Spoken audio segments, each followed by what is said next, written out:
Hello everyone! You're watching Kulay TV. Billionaire Brother number 1. Sir, confirm na po. Dalawa na naman pong investors ang umatras. Hindi agad nagsalita si Leonard Ventura sa sinumbong ng tauang hinar niya para magmasid sa sarili nilang kumpanya. Nakatingin lamang siya sa bintana ng penthouse office habang pinagmamasdan ng lungsod sa ibaba. Halos wala kang mababasang emosyon sa kanyang muka. Reason? Nag-aalala raw po sila sa stability ng Ventura Holdings pagkatapos pumano ni Chairman Antonio Ventura. May nagsasabi ring hindi raw kakayanin ni Madam Helena ang pamahalaan ng buong kumpanya ng mag-isa. Marahan siyang tumalikod. Ilang investors na bang umalis ngayong buwan? 5 na po, sir. Expected. Para bang matagal niya nang alam na mangyayari yun. Sir, kung magpapatuloy po ito, maaaring maapektuhan ang value ng kumpanya. Hindi. Hindi investors ang problema natin, kundi ang mga taong nasa loob. Kahit magdala tayo ng 100 bagong investors, kung may mga trader sa loob ng kumpanya, mauulit lamang ang lahat. Someone is leaking confidential information. Sigurado ho ba kayo? 32 minuto matapos lamang mapag-usapan ng expansion project natin ng 1 linggo. Alam na agad ang competitor. That wasn't a coincidence.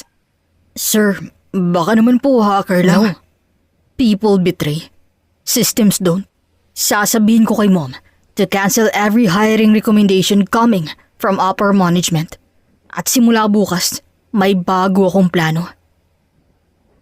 Kinagabihan sa mansyon ng mga Ventura, tahimik lang ang hapagkainan ng isa-isang dumating ang 3 magkakapatid.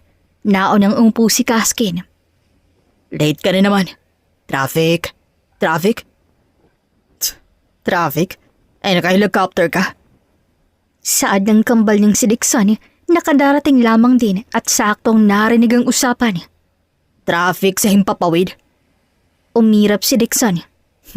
Corny. Sabay silang napatingin sa hagdan nang marinig ang mayabag ni Leonard. Good evening. Hindi good evening. Sagot agad ni Kaskin. 3 oras na kami naghihintay sa'yo. 2 oras at 54 na minuto lang. Napailing si Dixon. See? Yan ang problema sa'yo eh. Pati oras binibilang mo. Because details matter. Umupo siya. Lumapit naman ang kanilang ina. Enough. Agad silang tumahimik. Kahit pagod na ang mukha ni Helena Ventura, pilit pa rin tong ngumiti. Kumain muna tayo. Habang naghahapunan, walang nagsasalita. Hanggang si Helena na mismo ang bumasag sa katahimikan. Nakipagkita ulit sa akin ng board kanina. They want one of you to officially become the CEO. But I refuse. Nag-angat ng tingin si Kaskin. Why? Because your father didn't raise followers. He raised leaders. Pero hindi sapat ang pagiging matalino. Hindi sapat ang pagiging mahusay sa negosyo. Kailangan ninyong malaman kung sino ang dapat yung pagkatiwalaan. Nagkatinginan ng magkakapatid. Sa kanila pag nialanod ang kubyertos. I already have a plan. Yes, at sinabi na ng bunso ng kapatid ang plano niya para mahuli natin ang mga taong tumatraidor sa atin sa loob ng kumpanya. Leonard anak, sabihin mo na ang plano sa mga kuya mo. Tara muna sa study room at para walang makarinig. Iyon naman agad ang ginawa ni Leonard. Sa kanilang magkakapatid, si Leonard ang bunso, pero ito ang pinakamatalino, seryoso at may kakayahang magmana sa kumpanya. Maging noong nabubuhay pa si Chairman Antonio Ventura, ay si Leonard ang gusto niyang mamahala sa kumpanya. Si Dixon kasi, masyadong ilap sa mga tao, may trust issues at hindi pa kayang mamuno. Si Kaskin naman, babaero, kaya dudang yumaong chairman na kaya niyang mamuno sa isang malaking kumpanya. Matapos masabi ni Leonard ang kabuuan ng kanyang plano, agad nagreklamo si Kaskin. Absolutely not. Gusto mo magtago tayo bilang ordinaryong empleyado? Yes. Baliw ka ba? Possible. Kalmadong sagot ni Leonard. Napahawak sa noo si Dixon. Paki-explain nga ulit. Dahil parang wala akong narinig sa lahat ng sinabi mo, Lynn eh. Lumapit si Leonard sa malaking monitor. Lumabas ang organizational chart ng Ventura Holdings. Mahigit 16,000 empleyado. Mahigit 200 managers at 38 department. Pero iisa lamang problema. Trust. Kapag alam nilang Ventura tayo, magpapanggap silang mababait. Pero kapag ordinaryong empleyado tayo, makikita natin ang tunay nilang ugali. Napangisi si Kaskin. Parang exciting naman pala. Hindi to laro, Kuya Kaskin. Kuya Dixon, tatao ka sa operations. Kaskin, customer relations. Ay, mas bagay ako sa HR. Maraming maganda ron. Napabuntong hininga si Dixon. At ikaw, saan ka? Finance audit, pinakamahirap. Anong pangalan ang gagamitin mo? Leon, simple lang at madaling tandaan. Starting tomorrow, hindi na tayo magkakapatid sa loob ng kumpanya. Kapag nagkita tayo, hindi tayo magkakilala. Paano kung may emergency? Use encrypted phones. Grabe ka talaga. Isa pa, never trust anyone just because they smile. Gawin natin ang lahat para masabalang kumpanyang dugot pawis na inalagaan ni Dad. Pagkasabi ni Yun ay tuluyan na siyang lumabas. Naiwan si Kaskin at Dixon na tahimik. Alam mo, simula nang mamatay si Dad, lalo siyang naging malamig. Saan ni Kaskin sa kakambal? Hindi siya malamig. Natatakot lamang siyang mawala ang alaala ni Dad. Kaya naiintindihan kung gusto niya. Sa kabilang bahagi ng mansyon, nakatayo si Eleanor sa balkonahe. Tahimik niyang hinawakan ng lumang relo ng kanilang ama. Naaalala pa niya ang huling bili nito bago to pumanaw. Kapag naging pinuno ka na, huwag mong katakutang mawala ng pera. Ang katakutan mo ay ang magtiwala sa maling tao. Mula noon, isinara ni Eleanor ang puso niya sa halos lahat. Para sa kanya, ang tiwala'y hindi ibinibigay, pinaghihirapan yun. At kung kailangan niyang magkunwaring isang simpleng empleyado upang malaman kung sino ang karapat-dapat manatili sa Ventura Holdings, gagawin niya. Maagang maaga pa lamang ay tila nagising na ang buong syudad. Habang nagsisiksika ng mga empleyado sa mga hintay ng busat train, isang lalaking nakasuot ang simpleng puting polo, itim na slacks at lumang relo ang tahimik na naglalakad patungo sa Ventura Holdings. Hinatid lamang siya ng driver niya sa may iskinita at naglakad na siya sa malapit para hindi mahalata. Sa unang tingin, isa lamang siyang bagong empleyado na kinakabahan sa unang araw ng trabaho. Ngunit walang sino man ang nakakaalam na ang lalaking yon ang tunay na may-ari ng gusaling papasukan nila. Next! Inabot ni Eleanor ang kanyang requirements sa HR staff. Name? Leon Reyes. Department? Finance audit. Tinanggap ng babaeng mga dokumento bago mabilis nag-type sa computer. First job mo ba? Yes. Good luck. Bakit? Marami kasing umaalis sa finance audit. Reason? Baka mamaya marinig tayo ng supervisor. Bahagya lamang siyang tumango. Understood. Makalipas ang ilang minuto ay iniabot sa kanya ang ID. Leon Reyes, Finance Audit Associate. Tahimik niya yung isinabit sa kanyang leeg. Pagpasok niya sa elevator, agad yung napuno. May mga empleyadong nagkukwentuhan. May nagmamadaling tapusin ng kape, may nagrereklamo sa overtime. Narinig mo? Magbabawas daw ng tao. Naku, imposible. Bakit kasi sunod-sunod na ang investors na umaalis? Baka malugi ng kumpanya. Tahimik lamang si Eleanor, pero bawat salitang lumalabas sa mabibig nila ay iniimbak na ng kanyang isipan. Feeling ko talaga, mahina nang namamahala. Oo nga, kung buhay lamang sana si Chairman Antonio. Natigil ang pagsasalita nila nang bumukas ang elevator. Isa-isang lumabas ang mga empleyado at hindi pa man nakakalayo si Eleanor ay may bumunggo na sa kanya. Ay, sorry. Halos mahulog ang makapal na folder ng babae. Mabilis niya iyong sinalo bago pa tumama sa sahig. Thank you. Akala ko lagot na ako . Inabot niya ang folder. You're welcome. New hire? Yes, Anong department mo? finance audit. Biglang nawala ang ngiti nito. Good luck. Bakit ganun ang reaksyon ng lahat? Mahigpit kasi ang manager doon. Teka, ako nga pala si Mira. Procurement.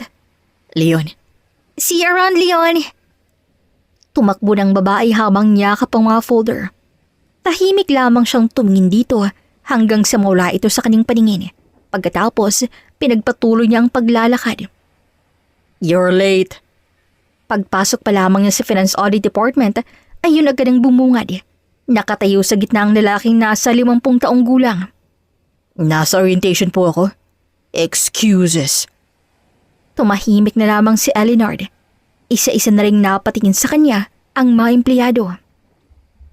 Ikaw ba ang bagong hire? Yes, sir. Name? Leon Reyes po. Okay. Leon Reyes. Sa department ko, hindi usong pabigat. Hindi rin usong pagkakamali. At lalong hindi usong pagsagot ng pabalang. Understood, sir? Napakunot ang noo ng manager. Para bang naghihintay itong sasagot o magrereklamo ang bagong empleyado. Pero kabaligtaran ang nangyari. Parang hindi siya naaapektuhan. Itinuro nito ang bakanting mesa sa pinakadulo. Doon ka. Thank you. Tahimik siyang naglakad papunta ron. Ngunit bago pa man siya makaupo, ay narinig niya na ang mahihinang bulungan. Bagong biktima. Kaya niyang tumagal. 1 week lang yun for sure. Masungit pa naman si Sir Villanueva. Hindi na siya lumingon. Sa halip, tahimik niyang pinagmasdan ng buong opisina. 16 na mesa, 2 bakanting upuan, 1 sirang printer sa sulok, 3 CCTV, at 6 na empleyadong halatang pagod na pagod. Mabilis ding napansin ni Eleanor na may isang lalaki sa pinakadulong cubicle na hindi man lamang nag-aangat ng tingin mula sa computer. Samantala ang katabi nito ay abala sa panunood ng video sa cellphone habang palihim na inilalagay ang mga papeles sa ilalim ng ibang folder. Hindi pa man nagsisimula ang trabaho pero may mali na. Napansin niya na agad ang sistema sa opisina. May mga totoong nagtatrabaho. May mga nagpapanggap lang at may mga sanay nang ipasa ang kanilang trabaho sa iba. Isa-isa niyang binuklat ang mga financial reports na binigay sa kanya. Wala pang 5 minuto, napakunot ng kaning noo. 3 magkaibang invoice, pero iisang supplier. Magkapareho rin ang serial number. Hindi siya nagkamali. May anomalya nga. Ngunit imbis na magsalita, isinulat lamang niyang observations sa maliit niyang notebook. Mas gusto niyang mangalap muna ng mga ebidensya. Ilang sandali pa, naggulat ang buong opisina nang may sunod-sunod na folder ang bumagsak sa sahig. Ay! Kasunod nun, ang isang babaeng halos matabunan ng mga papel. Sorry, hindi ko sinasadya. Napapikit si Eleanor. Ay, siya naman. Hello mga kakulay! May nangunguha po ng audio ngayon. Just to remind you, you're listening dito sa Kulay TV channel. Kanina lang niya ito nakabanggaan sa elevator. At ngayon, halos nakaluhod na ito sa sahig habang nagmamadaling pulutin ang mga dokumento. Hala, nasa na yung purchase request? Nandito lang yun kanina eh. Miss Mira. Napahinto ang lahat ng marinig ang malakas na boses ni Sir Villanueva. Lumapit o habang namumulang mukha sa galit. Ilang beses na ba itong nangyari? Pasensya na po, sir. Pasensya? Pasensya na naman? Hindi ko po kasi napansin na bukas palang ilalim ng box. Every single day may dahilan ka. Lalong yumuko ang babae. May ilang empleyadong nagkikibit-balikat na lamang. Mukhang sanay na sila sa ganong eksena. Kung hindi ka lamang nire-recommend ng procurement manager, matagal ka nang tinanggal.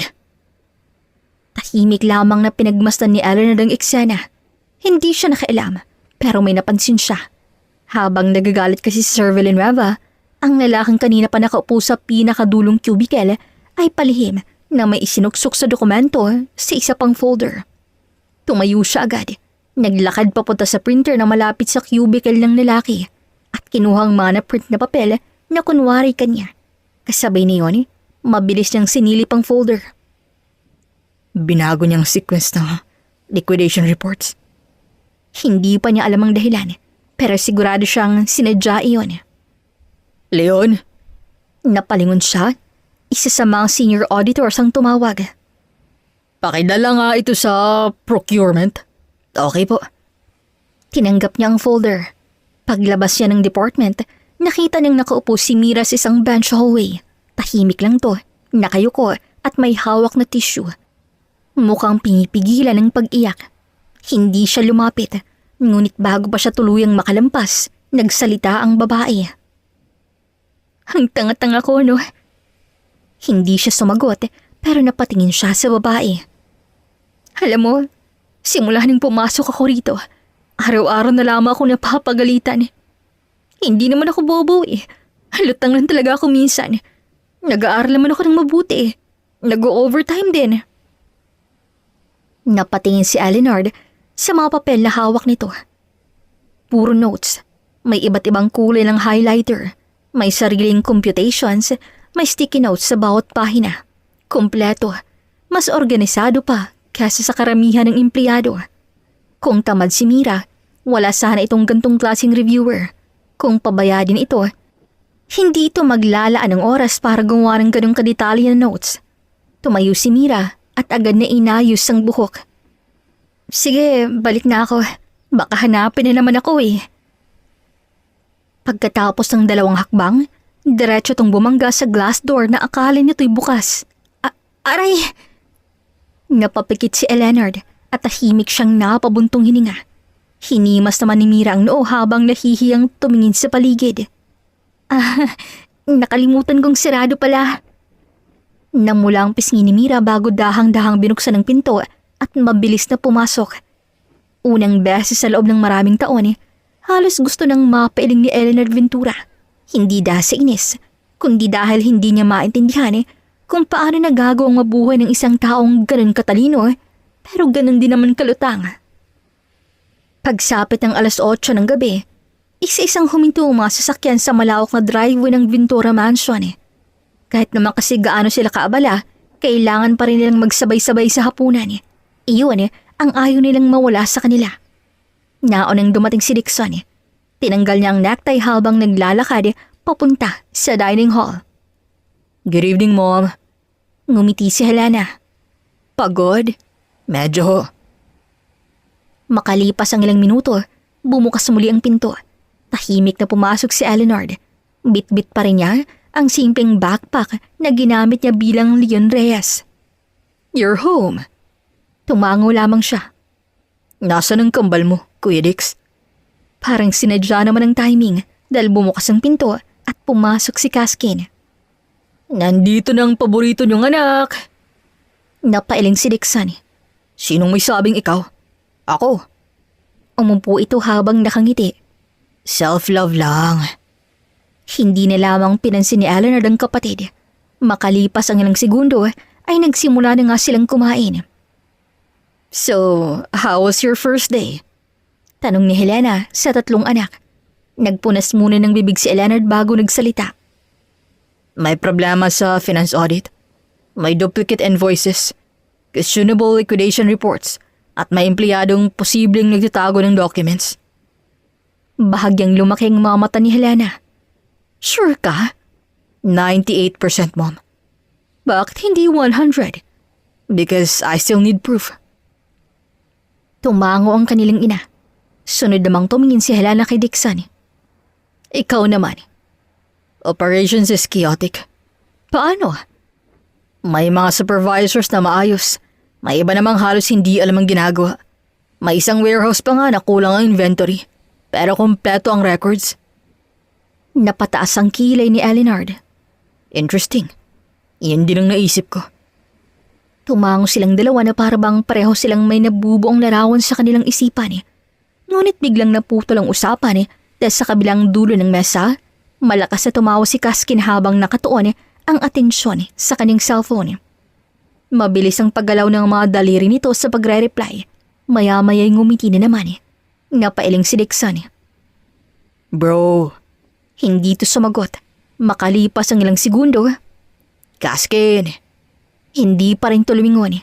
Tahimik na binaba ni Eleanor ang kubyertos. Put your phone down. Sandali lang. Now. Nag-angat ng tingin si Kaskin. Ano ba? Nag-uusap tayo dito. Nakikinig naman ako ah. No, you're not. Work-related ba yan? No? Then stop. Napairap to. Relax. Hindi to ang tamang oras para mag-relax. Be serious. Ilang segundo silang nagtitigan ni Kaskin hanggang sa dahan-dahang binaba ni Kaskin ang cellphone at halatang naiinis na sa bunsong kapatid. Excuse me? Ano bang problema mo? Huwag mo nga akong utusan.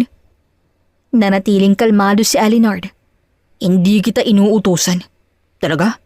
Kung magsalita ka parang ikong panganay ah. Baka nakakalimutan mong ako ang mas matanda sa'yo. Kaya wala kang karapatang sermonin ako. Age doesn't make you right. Responsibility does. Lalong uminit ang ulo ni Kaskin. So ngayon, irresponsable na ako ha? Hindi ko sinabi yon. Pero yun ang ibig mong palabasin. Enough. Malumari na sabi ni Helena. Sabay na napatingan ng tatlo sa kanilang ina.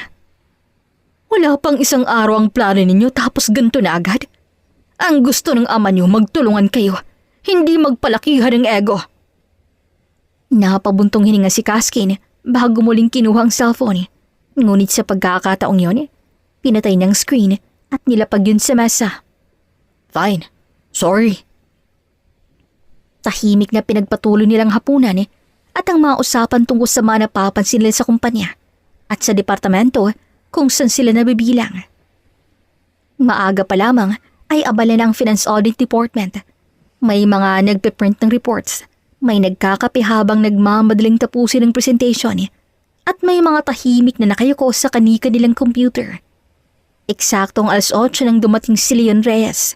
Tahimik siyang naupo sa kaning mesa, binuksan ang laptop at agad sinimula ng pagsusuri sa mga financial records na iniwan sa kanya kahapon. Hindi pa man lumilipas ang 5 minuto, Miss Mira!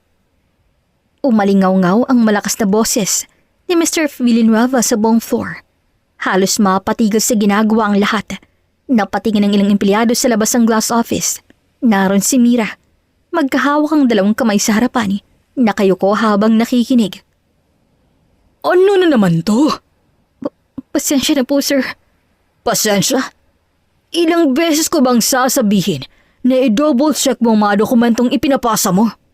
Na-check ko naman po. Then explain this.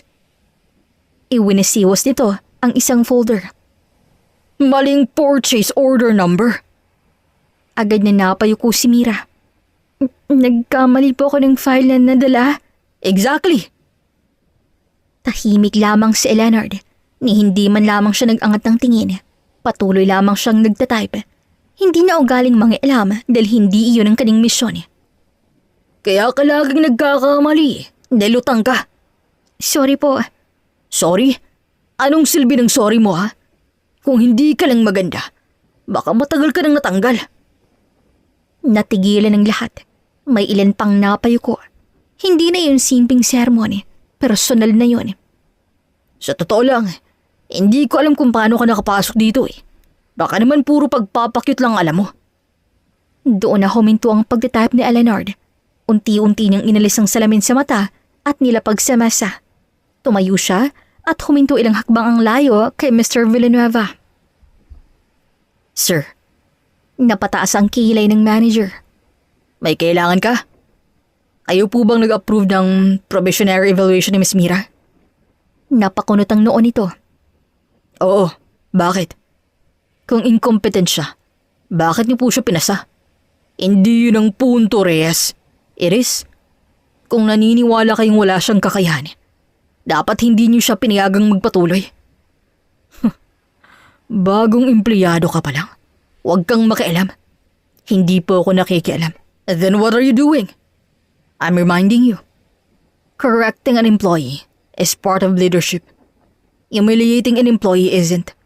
At wala rin pong kinalaman ng itsura niya sa trabaho niya. Nag-init ang muka ni Mr. Villanueva.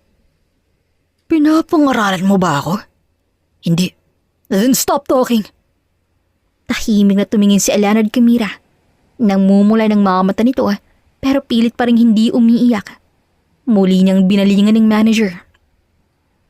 Kung ang pagkakamali ay tungkol lamang sa maling purchase order, yun lang dapat yung itama.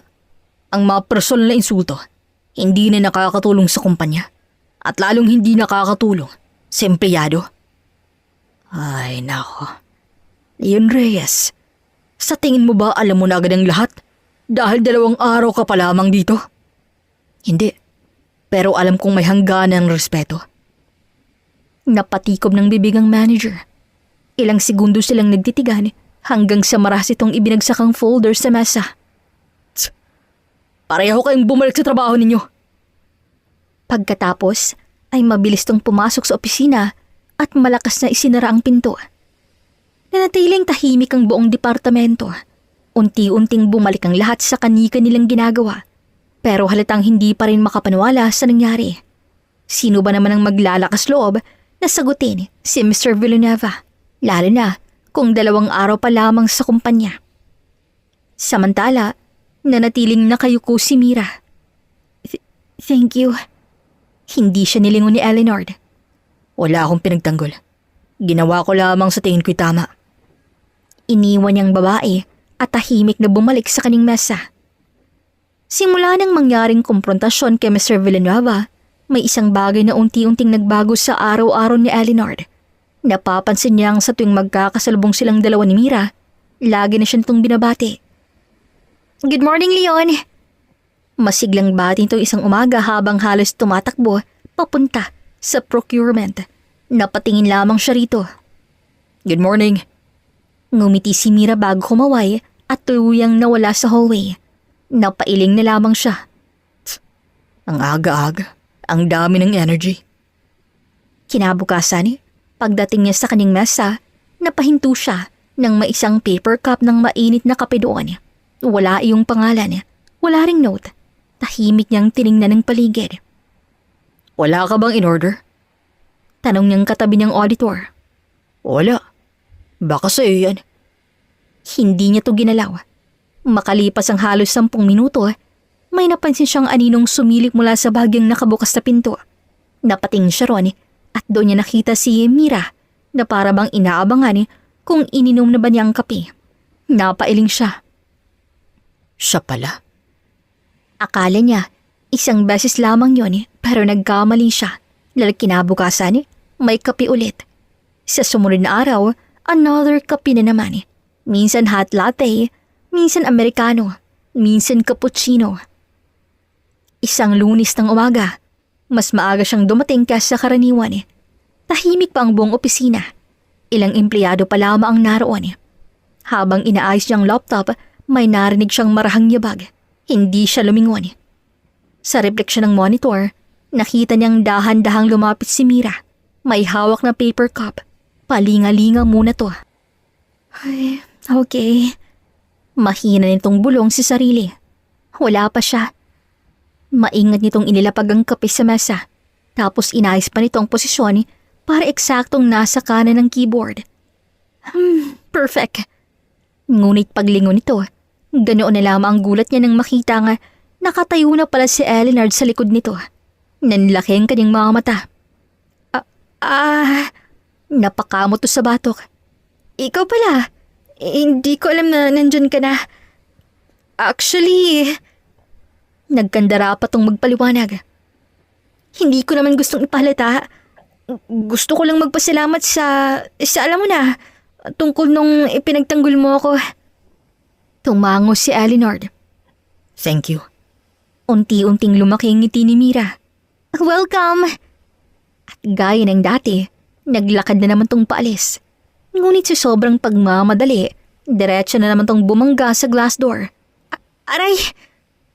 Napapikit to habang hinihimas ang noo. Maya-maya ay saka lamang ito napansing mali na naman ang dinaanan niya. Binuksan ito ang pinto sa tabi at dali-daling tumakbo palayo. Tahimik namang pinanood yun ni Eleanor at hindi niya namalayang Bahagyang umangat ang sulok ng kanyang labi. Paano ba nabubuhay ang babaeng yun? Mula noon, naging parte na nga ng umaga ng isang paper cup ng kape. Halos araw-araw din niya itong nakuhuling sumisilip mula sa hallway. Minsan, kunwari may kausap. Minsan naman, kunwari may hinihintay na dokumento. Pero ang totoo, tinitingnan lamang nito kung dumating na ba siya. At higit sa lahat, kung ininom ba niya ang kape. Kapag nakitang walang bawas ang laman ng cup, kitang-kitang pagkalungkot sa mukha nito. Pero kapag nakita nitong kalahati ng laman, palihim tong napapangiti bago masayang bumabalik sa department nila. Lumipas ang ilang linggo.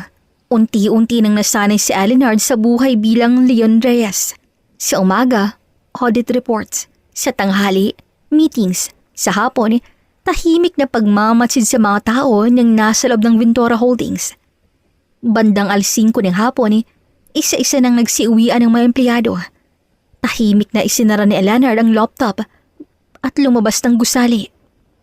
Sa sandaling makalayo siya sa kumpanya, naghihintay na ang personal niyang sasakyan sa isang pribadong paradahan ilang block ang layo. Pagkasakay niya sa itim na sedan, agad namang pinandal ng driver ang sasakyan. Sa mansyon po, sir. Yes. Tahimik silang bumiyahe. Ngunit ilang metro pa lamang nalalayo nila sa kumpanya, may isang pamilya na figura ang nakatawag ng kanyang pansin. Sa gilid ng kalsada, naglalakad si Mira. May hawak tong malit na payong kahit hindi naman umuulan. Paminsan-minsan, tumitingin to sa kalsada, saka muling naglalakad. Stop. Agad na huminto ang sasakyan. Napatingin ng driver sa rearview mirror. Sir, I'll handle it. Binuksan ni Eleanor ang pinto at siya mismo ang naupo sa driver's seat. Bumaba ang driver at lumipat sa likod, gaya ng nakasanayan kapag may gusto siyang gawin nang hindi nagpapakilala. Dahan-dahan niyang inilapit ang sasakyan kay Mira at binaba ang bintana. Mira. Napalingon ng babae. Nanlaki ang mga mata nito. Leon? Uy, hindi kita napansin ah. Anong ginagawa mo rito? Naglalakad? I can see that. Hindi ka pa ba nakakasakay? Hinihintay ko kasi ang boyfriend ko. Boyfriend? Hindi pa siya dumarating eh. Hindi niya alam kung bakit, pero tila may kung anong bumigat sa dibdib niya sa kanyang nalaman. Hindi niya iyon inaasahan at hindi rin niya alam kung bakit siya nagulat, gayong maganda nga naman talaga si Mira. Sumakay ka na. Hala, hindi na. I'll drop you off. Okay lang talaga. Nandito na rin naman ako eh. Tsaka mukhang kanina ka pa naglalakad. Magagabi na rin. Napatingin si Mira sa relo. Lumingas sa paligid sa ngumiti. Sige na nga. Maingat itong binuksan ng pinto at sumakay sa passenger seat. Thank you.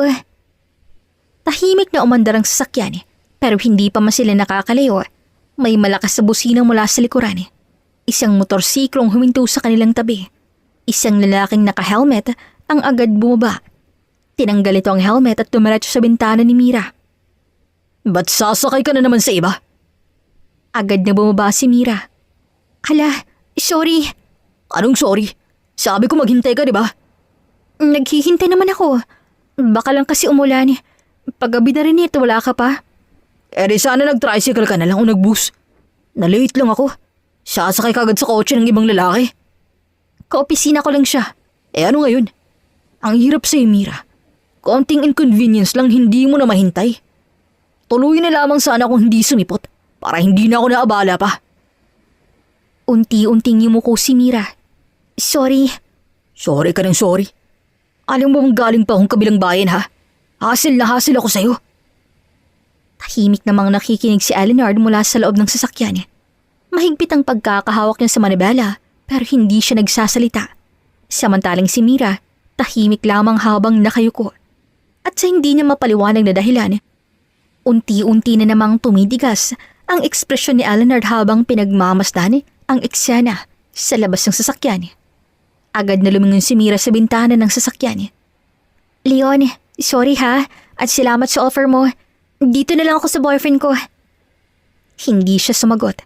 Tumango lamang siya ng bahagya. Ingat. Ikaw rin. Isinara ni Mira ang pinto ng sasakyan bago lumapit sa boyfriend nito. Hindi niya na narinig ang sumunod nilang pag-uusap, ngunit kitang-kita niya ang kilos ng lalaki. Nakasimangot pa rin to habang may sinasabi. Ilang sandali pa, bigla nitong hinampas ang braso ni Mira. Hindi naman malakas, ngunit sapat para makapangiwi ang babae. Napakapit pa to sa bahagyang tinamaan habang pilit na ngumiti. Sorry na. Mahina niyang nabasa sa galaw ng labi ni Mira.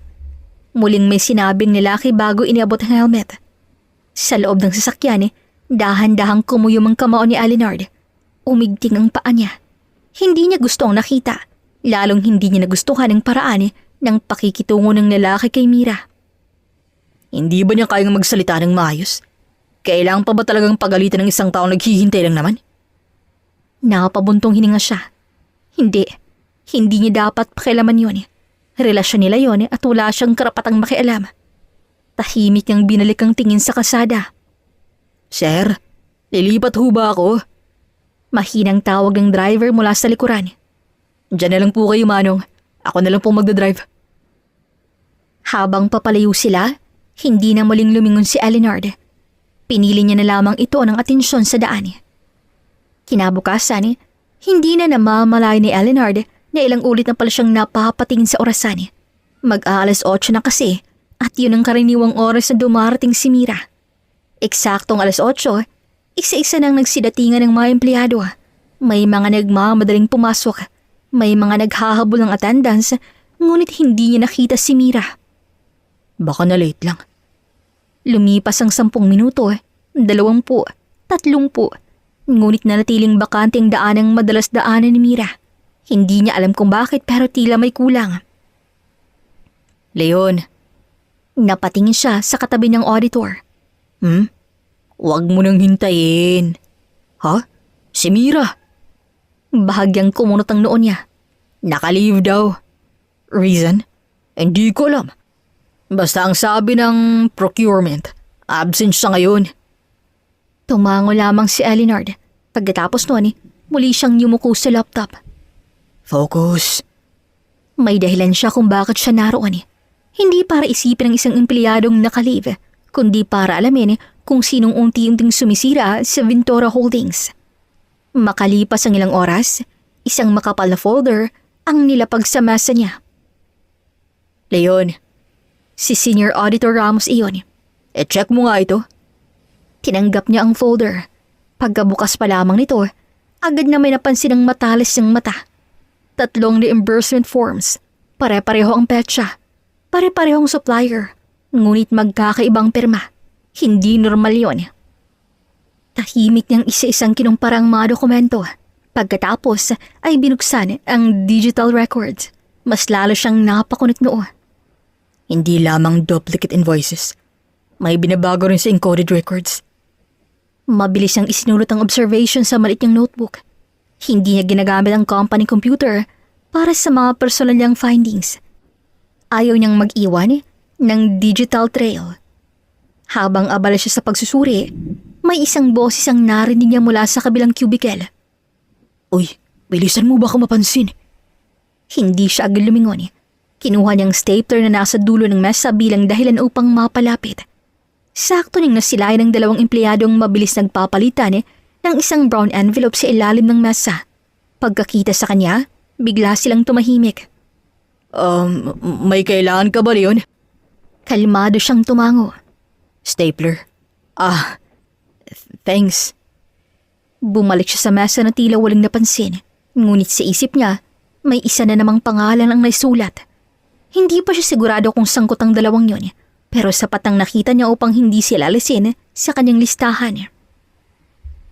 Pagsapit ng tanghalian, wala siyang ginawa kundi pagmasdan ang kilos ng bawat isa. Kung sino ang madalas lumalabas ng department, sino ang palaging may dalang mga dokumentong hindi naman nakatalaga sa kanila. Doon, unti-unti nang nabubuo ang larawan sa kanyang isipan. Hindi lamang iisang gumagalaw kundi grupo at mukhang matagal na nga itong nangyayari. Lunes ng umaga, kakatapos lamang ng morning briefing nang may pamilya na figura ang pumasok sa opisina. Si Mira. Ngunit iba na to kesa dati. Hindi na to halos tumatakbo sa hallway. Hindi na rin to kumakaway sa bawat makakasalubong. Wala nang masiglang good morning nito. Tahimik lamang tong naglakad papunta sa procurement. Napansin yun ni Eleanor, ngunit hindi siya lumapit. Sa halip, tahimik lamang niyang pinagmasdan ng babae hanggang sa mawala ito sa kanyang paningin. Isang hapon, halos 4:00 na. Napadaan si Eleanor sa procurement upang magpa-verify ng ilang dokumento. Pagpasok niya, halos lahat ng empleyado ay nagsisiuwian na sa kanilang assignment. May ilan pang abalang nag-e-encode. Ngunit isang mesa ang nakatawag ng kanyang pansin. Nandoon si Mira, nakatutok sa computer. May 3 bukas na folder sa magkabilang gilid at isang halos malamig na pagkain na mukhang hindi man lamang nababawasan. Miss Mira, lumapit ang supervisor nito. Hindi ka pa ba tapos? Malapit na po. Pakibilisan. Apo. Pagkaalis ng supervisor, muli na namang yumuko si Mira sa monitor. Hindi man lamang itong ginalawang pagkain. Hindi rin tumayo para magpahinga. Kaya tahimik na umalis si Eleanor. Pagkaraan ng halos 20 minuto, muling bumukas ang pinto ng procurement. May hawak siyang 2 paper cup ng kape at diretso siyang naglakad papunta sa mesa ni Mira. Hindi agad siya napansin ng babae. Abala pa rin to sa pagko-compute. Nang marahan niyang inilapag ang paper cup sa tabi ng keyboard nito, napahinto si Mira at nag-angat ng tingin. Leon, Para sa'yo. napakurap si Mira. Para sa akin? Wala ka pang break.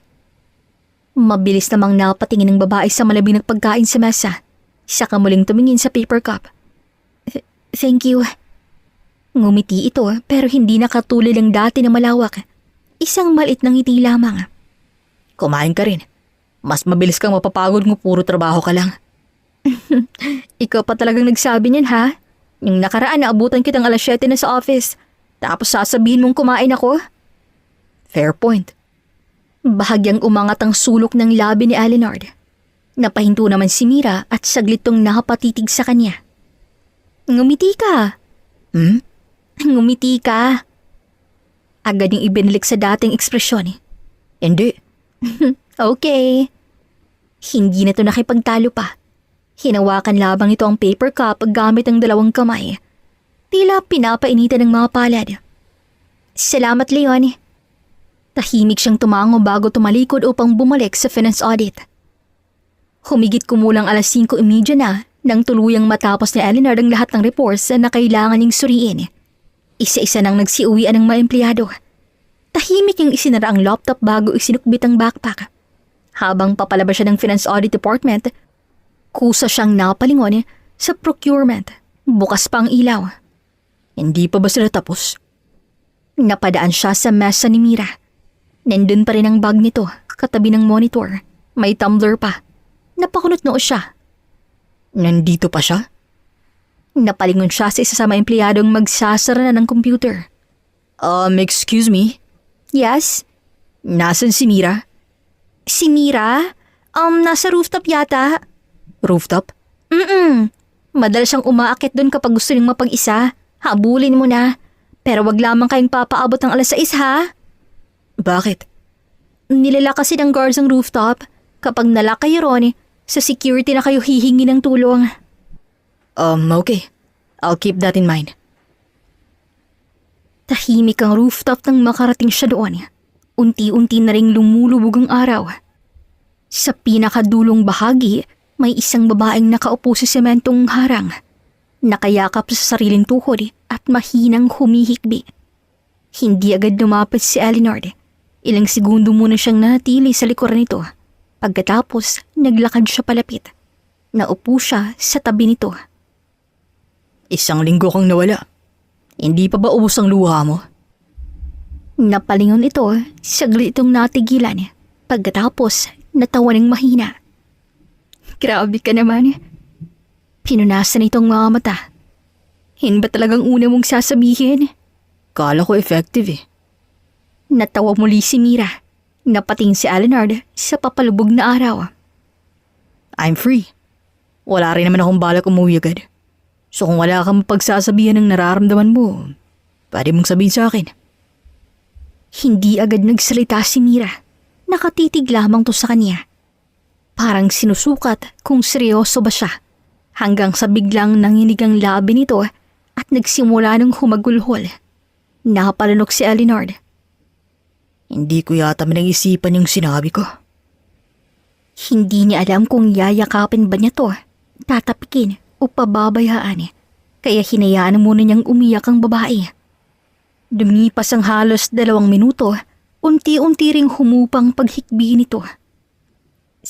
Sorry, hindi ako sanay umiyak sa harap ng ibang tao eh. It's okay. Muling pinunasan ni Mira ang mga mata. Tama ka. Wala talaga akong mapagsabihan kasi nahihiya ako. Last week, nahuli kong may ibang babae ang boyfriend ko. Nang hapong sinundo niya ako, nag-away kami. At doon niya inamin na may ibang babae nga siya. Pinakita pa niya sa akin yung mga pictures nila. Sakit pala. First boyfriend ko siya. First love. Halos 4 na taon kami. Napahigpit ang hawak nito sa laylayan ng blouse. Akala ko siya na. Kaya pala nitong mga nakarang buwan ang dali niya nang mainis sa akin. Kapag sinusundo niya ako parang obligasyon na lang. Ang tanga ko, no? Ang dami niyang sinasabi. Dahil boring daw ako. Hindi raw ako marunong mag-ayos. Baduy, weird, litang. Paulit-ulit yung sinasabi ng hirap ko raw dawlin. Leon, totoo ba? Boring ba talaga ako? Baduy? Weird? Ang dali ko bang pagsawaan? Diretso siyang tumingin sa mga mata nito. No. Hindi ka boring. Hindi ka baduy. Hindi ka weird. Clumsy ka, lutang minsan. Minsan nakakalimutan mong bukas o sarado ang pinto. Minsan bumabangga ka pa. Pero alam mo rin kung paano magpasaya ng ibang tao. Tapos sasabihin yung boring ka. Ang lalaki nagsabing boring ka, siyang may problema. Because he failed to appreciate someone sincere. Hindi lahat nakakahanap ng katulad mo. At isa pa, kapag naglukong isang tao, wag mong isiping kulang ka. Kasi kadalasan siyang may kulang. Hindi nila namalayang lumipas ang oras. Mula sa usapan tungkol sa pamilya, napunta sa pangarap, sa trabaho, sa mga paboritong pagkain, at sa mga nakakatawang sablay ni Mira sa opisina. Pakiramdam niya, gumaan kahit papano ang kanyang dibdib. Natigil lamang ang usapan nila nang biglang may narinig silang isang malakas na tunog ng bagal na umalingaw-ngaw sa rooftop. Pareho silang nakapalingon. Narinig mo yun? Tumayo agad si Elinard. Doon galing. Sabay silang naglakad. Pagkatapos ay halos tumakbo papunta sa pintuan ng rooftop. Pagdating nila, natigilan silang pareho dahil nakakandado na ang bakal na pinto mula sa labas. Namilog ang mga mata ni Mira. Oh, hala! Mabilis niyang pinitang door handle pero ayaw bumukas. Agad namang nakapating si Elinard sa rilo niya. 6:00 na pala. Nalock na tayo.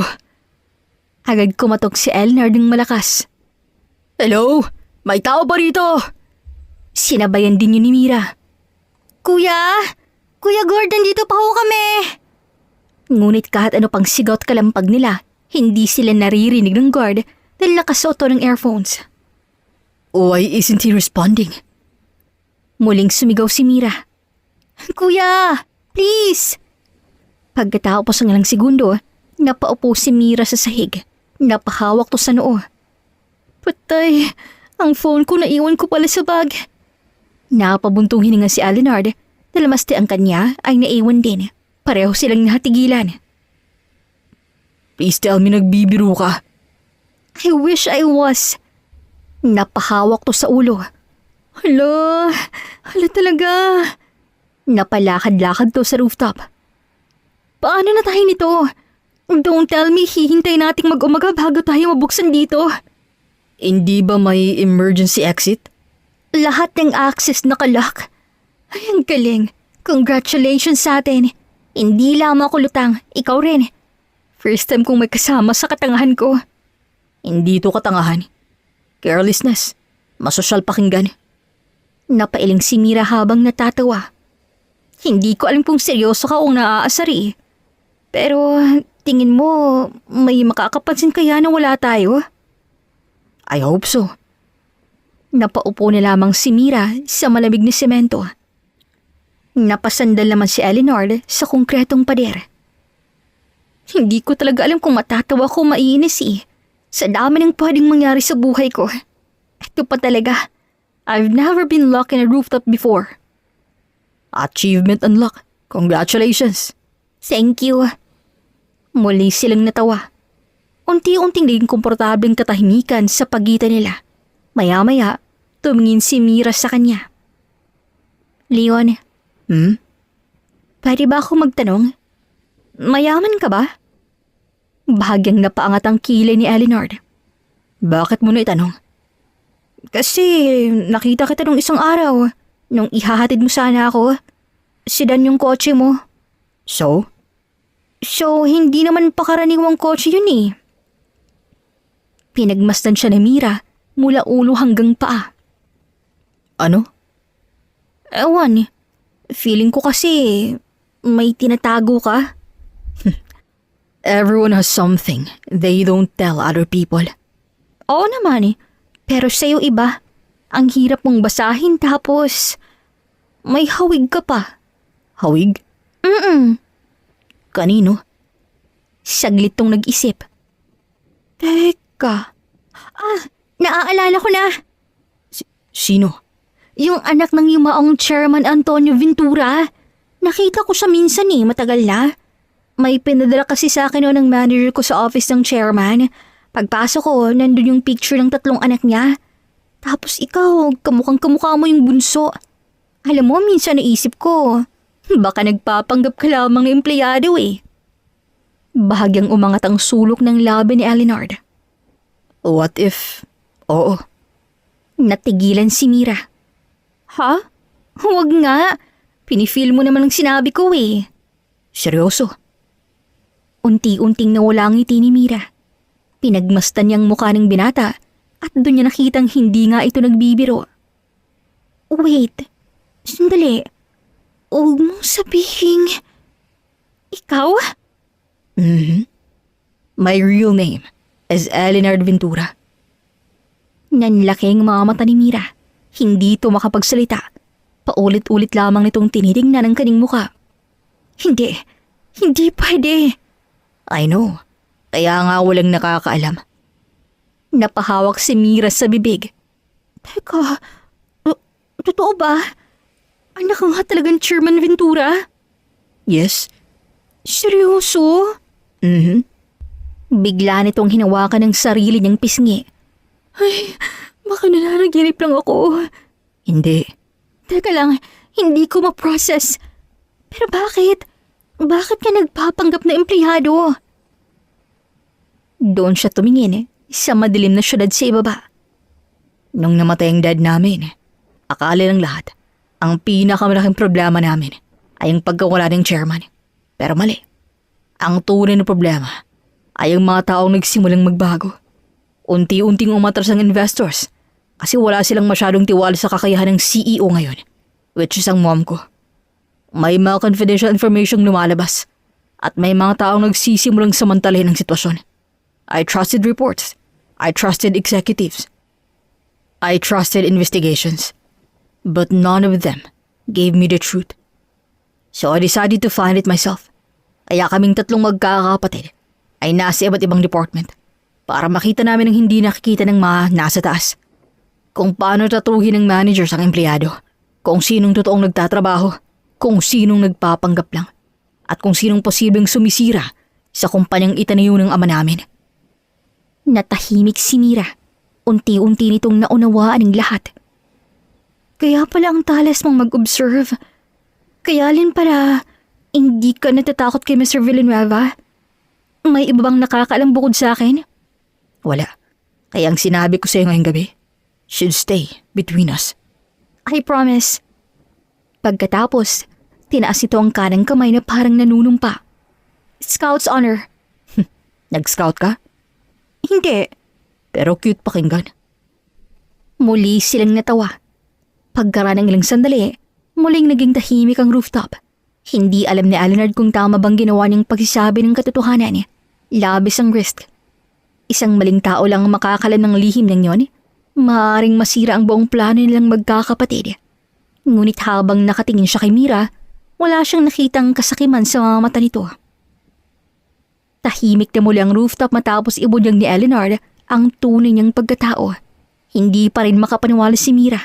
Napakamot siya sa batok. So, ikaw palang boss ko? Technically. Agad siyang umayos ng upo.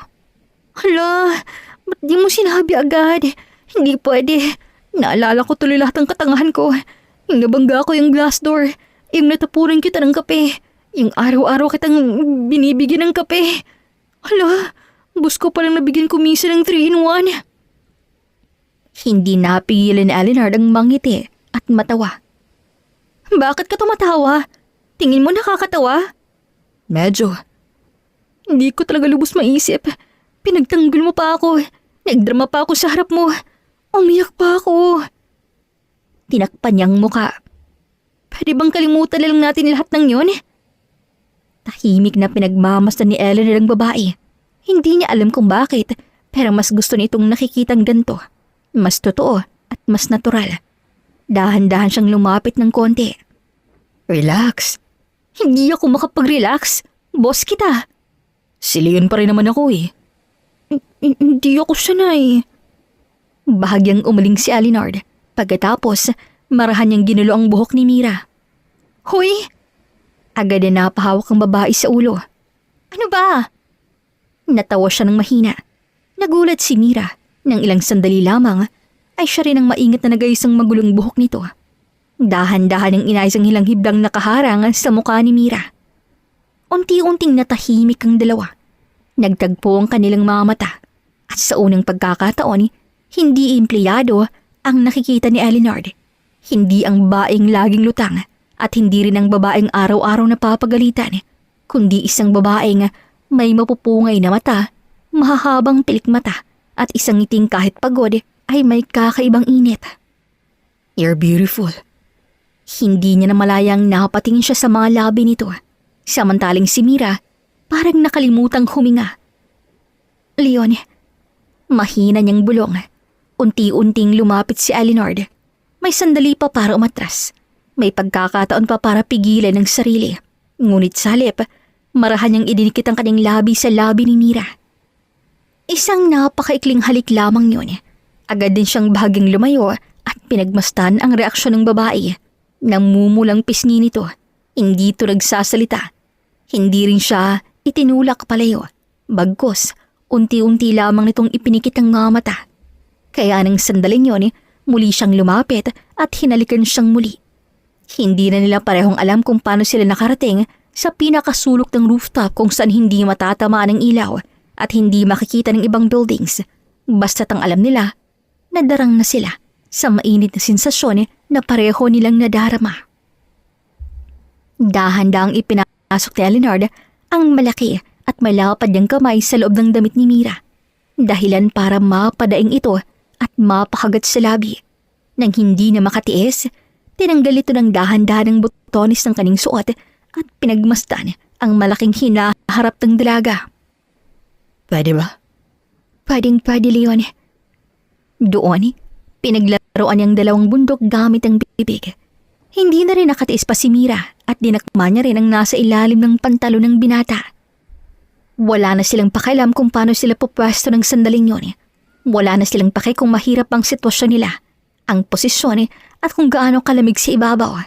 Ang tanging ginawa nilang banig ay ang coat ni Eleanor at doon nila nilasap ang masarap na karanasan ng paraiso.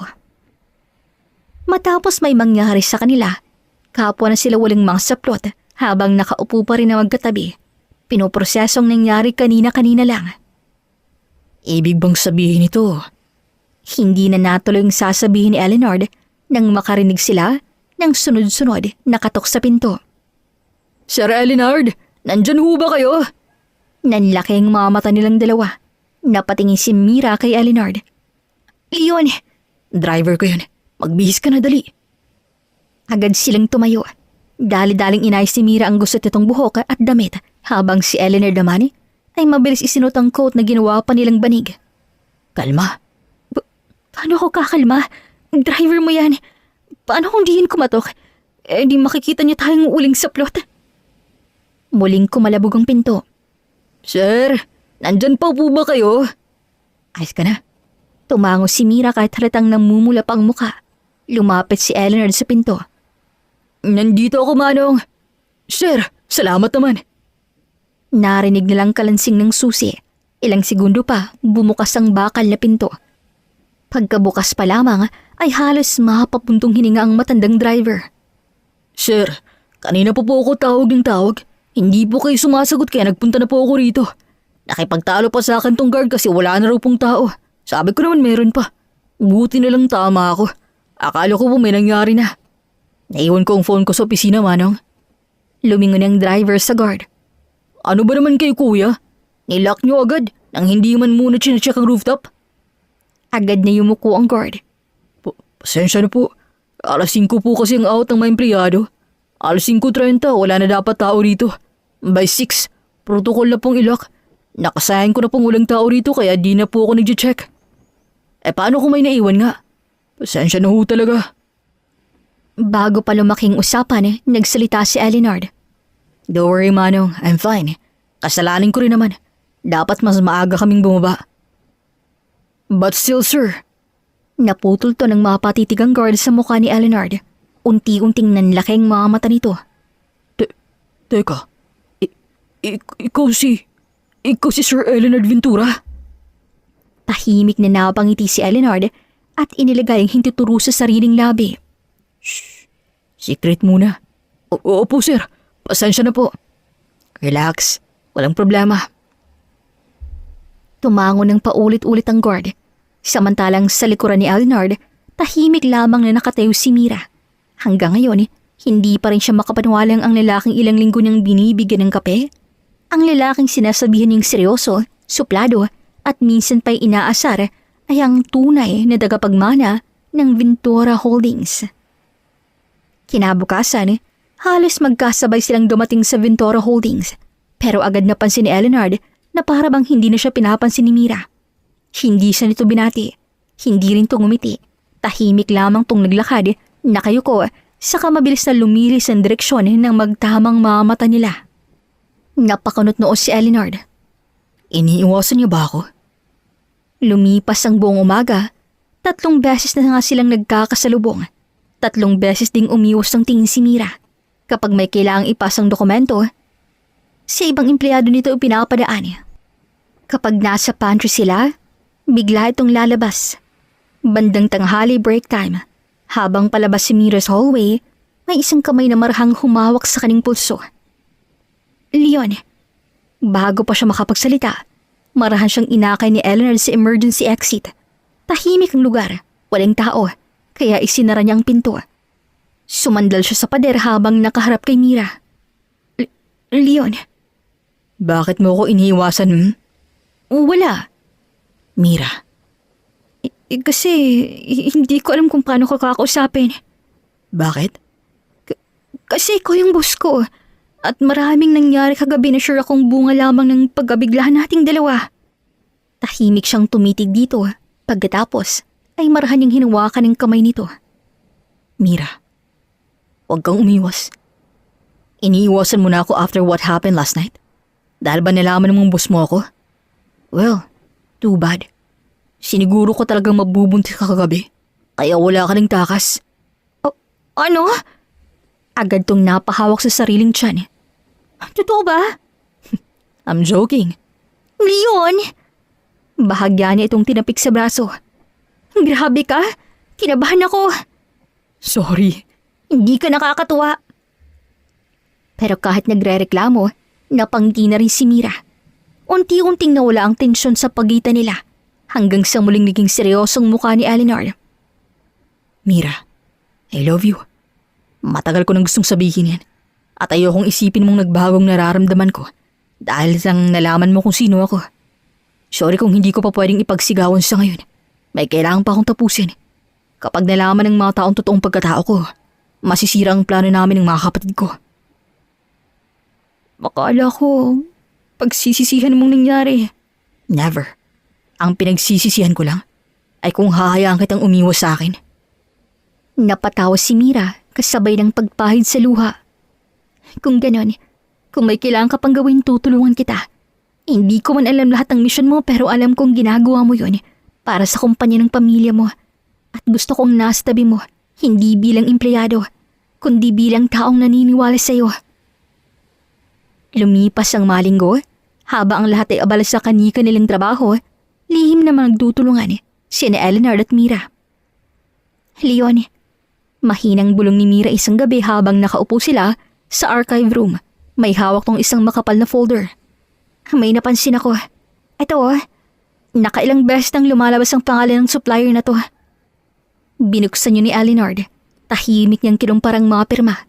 Invoice, purchase orders, liquidation reports. Pare-pareho ang pattern. Good catch. Talaga? Oo, hindi ko to mapapansin agad. First time mo akong purihin ha. Get used to it. Makalipas ang ilang araw, mas marami pang ebidensyang lumabas. May mga ghost suppliers, may duplicate payments, may inventory na nasa records pero wala sa warehouse. May mga pirmang pineke. At ang pinakamasakit, may mga taong matagal nang pinagkakatiwala ng Ventura Holdings ang nasa likod nito. Isa-isa nilang tinunto ng galaw ng bawat sangkot hanggang sa isang pangalan ng paulit-ulit na lumilitaw. Mr. Villanueva, ang Finance Audit Manager. Hindi lamang siya basta nakakaalam, siya mismong nag-aaproba ng mga peking dokumento at siya rin ang nagtatakip sa mga taong nasa ilalim niya. Lunes ng umaga, biglang nagkaroon ng emergency announcement. Attention all employees, mandatory general assembly. Attendance is required. Nagtaka ang buong kumpanya. Isa-isang nagtungo ang libu-libong empleyado sa Grand Function Hall. Naroon ang mga board of directors, mga executives, department heads, at sa pinakaharap ang kasalukuyang CEO, si Helena Ventura. Nagbulungan ng lahat. Anong meron? Walang annual meeting yun ah. May problema ba? Tahimik na umakyat si Helena sa entablado. Good morning. Maraming salamat sa inyong pagdalo. Sa nakalipas na mga buwan, napansin nating unti-unting humihina ang Ventura Holdings. Maraming investors ang umatras. Maraming proyektong naapektuhan. Totoo, nalugi tayo. Pero hindi dahil mahina ang kumpanyang ito, kundi dahil may mga taong piliing sirain to mula sa loob. Nagkatinginan ng mga empleyado. Kasunod nun, lumabas sa malaking LED screen ang iba't ibang financial records. Sunod-sunod ang CCTV clips. Isa-isang namutla ang mga sangkot hanggang sa lumabas ang isang pangalan, Romeo Villanueva. Imposible. Mahinang bulong nito. Walang makakakuha ng files na yan. Kasunod niyang lumabas ang ilan pang managers at suppliers na kasabwat. Nagkagol ang buong hall. Hindi totoo yan. Frame up lang yan. Sigaw ni Mr. Villanueva. Doon bumukas ang pinto sa likod ng function hall. Lahat ay napalingon. Isang lalaking nakasuot ang itim na suit ang dahan-dahang naglakad papunta sa entablado. Walang iba kundi si Eleanor. Leon? Tumabi si Eleanor kay Helena. Tinanggal niyang ID na mga nakasulat na Leon Reyes at nilapag yun sa podium. My name is Eleanor Ventura, youngest son of our late chairman Antonio Ventura, and the son of your current CEO. Nagulat ang lahat, maging si Mr. Villanueva ay napaatras. Hindi maaari.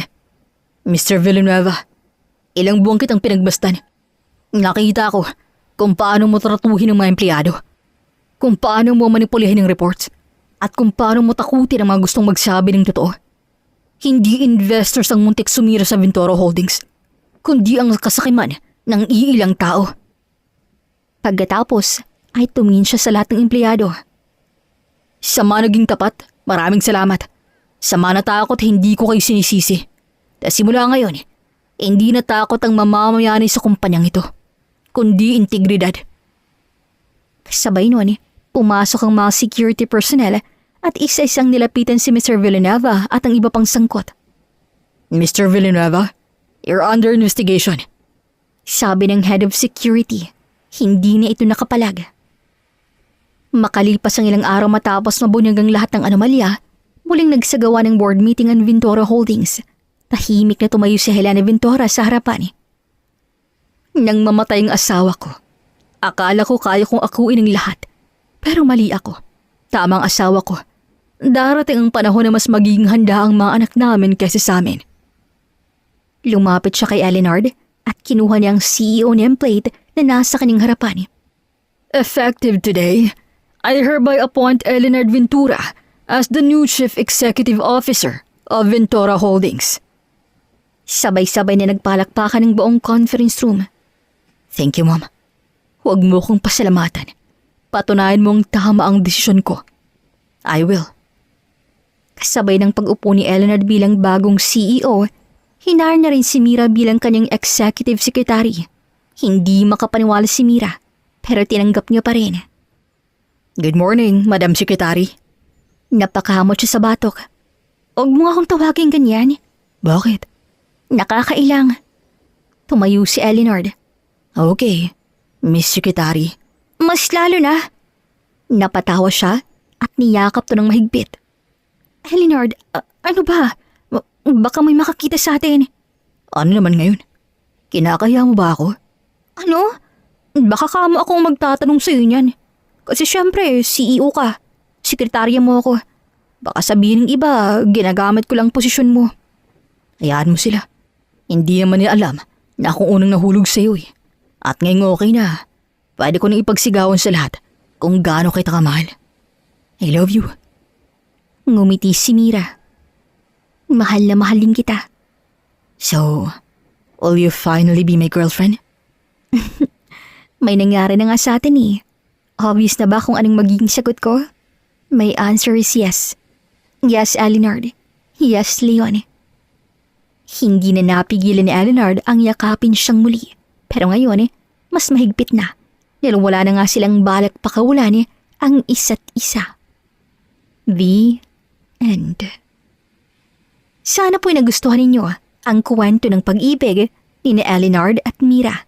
Maraming salamat po sa inyong pakikinig at hanggang sa susunod na kwentong pag-ibig dito lamang sa Kulay TV.